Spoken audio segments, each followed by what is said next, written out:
Assalamualaikum warahmatullahi wabarakatuh. Selamat pagi, selamat bertemu kembali dengan pelajaran fisika bersama Pramata Fisika.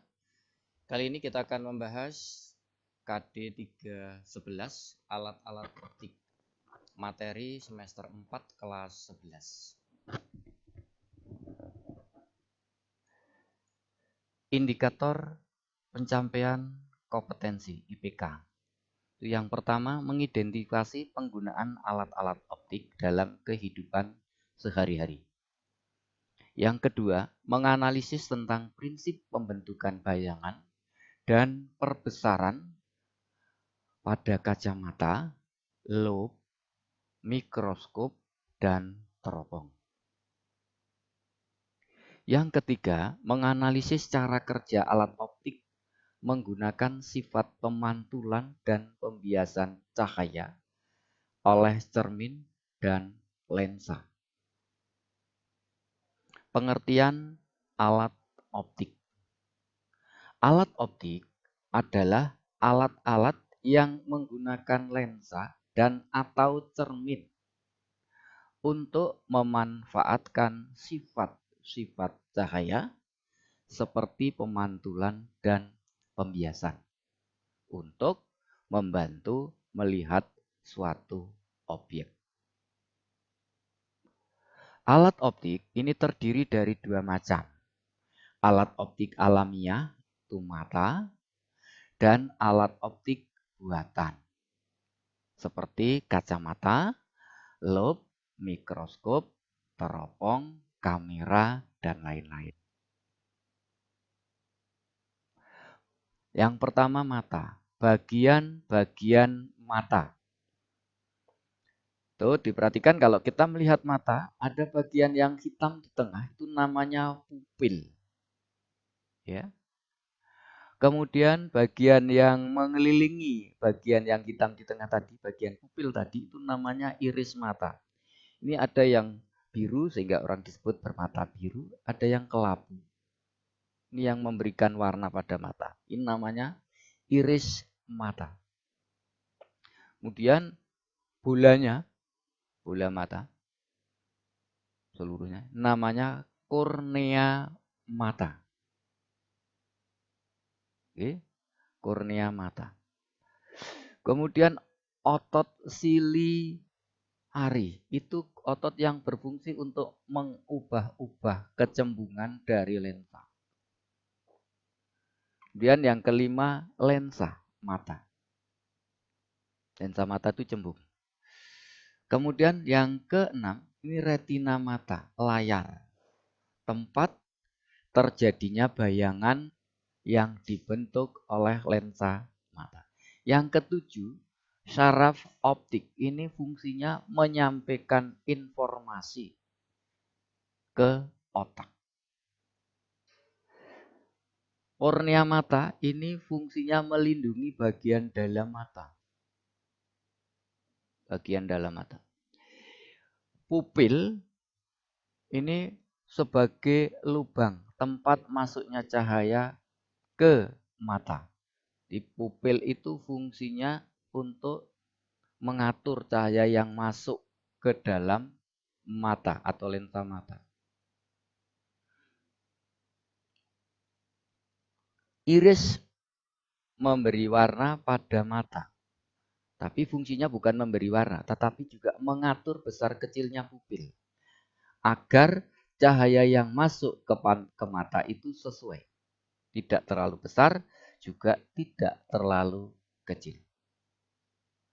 Otot mata, otot siliari, itu fungsinya untuk mencembung atau memipihkan lensa mata.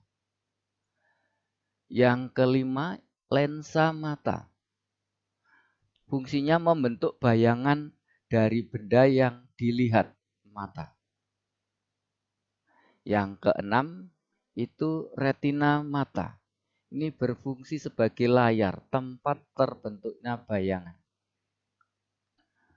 Yang ketujuh, saraf mata. Itu membawa kesan bayangan yang terbentuk di retina ini ke otak. Ya, ke otak. Kita lanjut. Daya akomodasi mata. Apabila kita ingin melihat benda yang jauh letaknya, maka otot siliari akan mengendur dan berakibat sistem kornea berada pada panjang fokus maksimum. Ya, jadi panjangnya maksimum, yaitu kira-kira 2,5.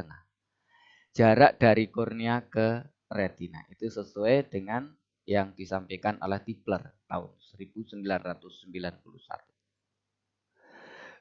Bila letak benda didekatkan, maka otot siliar ini akan meningkat kelengkungannya sehingga lensa kelengkungan lensa sehingga mengurangi jarak atau panjang fokusnya. Dan bayangan akan difokuskan ke retina. Proses perubahan kelengkungan lensa inilah yang disebut akomodasi. Kemampuan lensa mata untuk mencembung atau memipih agar bayangan benda jatuh di retina ini disebut daya akomodasi mata. Jarak terdekat atau posisi benda di depan mata, di mana lensa memfokuskan cahaya yang masuk tetap jatuh di retina, disebut titik dekat mata, punctum proximum. Untuk mata normal 25 cm. Jarak terjauh, posisi benda di depan mata, di mana lensa memfokuskan cahaya yang masuk tetap jatuh di retina, disebut titik jauh mata atau punctum rematum, PR. Untuk mata normal tak berhingga. Proses pembentukan bayangan di retina mata jika kita melihat suatu benda. Ya. Ini ada benda, orang, masuk sinar-sinar dari orang itu masuk ke dalam lensa mata. Dan oleh lensa mata dibentuklah bayangan. Namanya bayangan nyata, terbalik, diperkecil di retina. Otak kitalah yang menerjemahkan sehingga kalau kita melihat suatu benda, maka kita dapat melihat seolah-olah bayangannya tegak dan tidak terbalik. Ya. Bayangan yang ditangkap di retina adalah nyata, terbalik, dan diperkecil.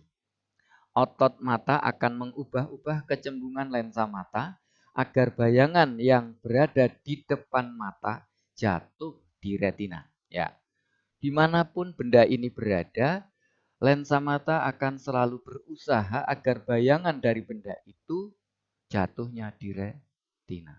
Kalau dia mendekat gigi mata akan mencembung, kalau bendanya menjauh, lensa matanya akan mencekuk atau memipih.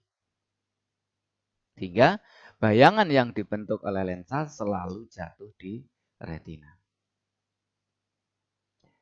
Nah, untuk mata normal, dia dapat melihat tanpa berakomodasi, namanya PR, punctum rematum, pada jarak tak berhingga.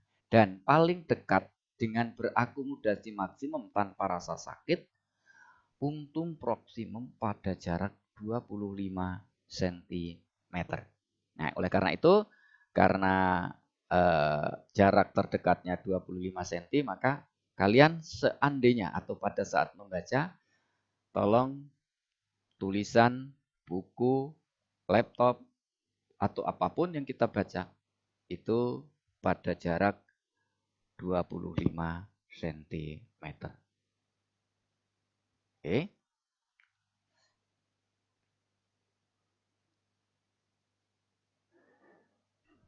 Pembentukan bayangan untuk mata rabun jauh.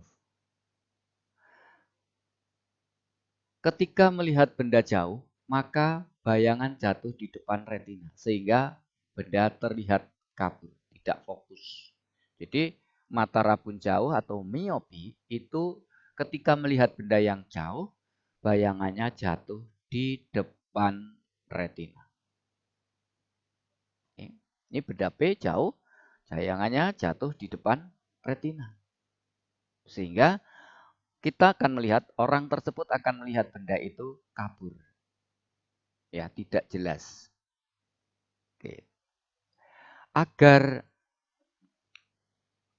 dapat melihat benda yang jauh, maka harus dibantu dengan menggunakan kacamata negatif. Ya, agar bayangan benda tersebut berada pada PR mata. Jadi mata normal bisa melihat benda tak berhingga. Mata miop melihatnya paling jauh di PR. Maka kita membantu orang miopi itu dengan menggunakan kacamata negatif agar bayangan yang dibentuk oleh kacamata tersebut berada di PR-nya. Sehingga mata dapat melihat. Oke, seperti ini. Ya. Kalau tanpa kacamata jatuhnya di depan retina, setelah menggunakan kacamata jatuhnya tepat di retina. Jadi yang dilihat oleh mata seolah-olah bendanya ini sudah didekatkan berada di PR, padahal bendanya aslinya masih tetap di situ, jadi tidak dipindahkan. Jadi mata agar bisa dilihat mata ya dua cara, bendanya dipindahkan sampai ke PR atau bayangan dari benda itu ditempatkan di PR dengan menggunakan kacamata negatif. Kekuatan kacamata untuk membantu mata rabun jauh. Ya. P super F, S aksennya itu di min super PR. Nah, orang normal tidak berhingga. Maka kekuatan kacamatanya adalah P super F sama dengan min super P PR. Oke. Jadi, mata rabun jauh harus dibantu dengan menggunakan kacamata berkekuatan lensa negatif. Nah, perbesarnya seper PR. Pembentukan bayangan untuk rabun dekat atau hipermetropi. Ketika melihat benda dekat, maka bayangan jatuh di belakang retina, seperti ini. Di belakang retina. Ya.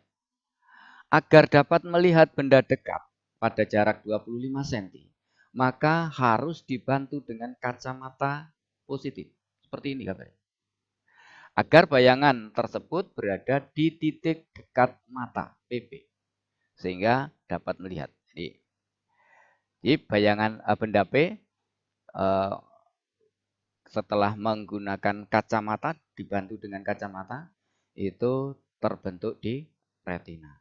Sehingga orang tersebut, orang bermata hipermetropi, dapat melihat benda pada jarak dekat 25 cm.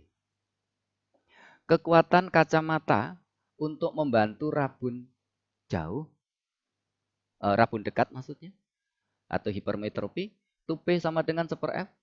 Nah, super S ditambah super S aksen ya, super S aksen, super S. Nah, bayangannya harus diletakkan di seperempat.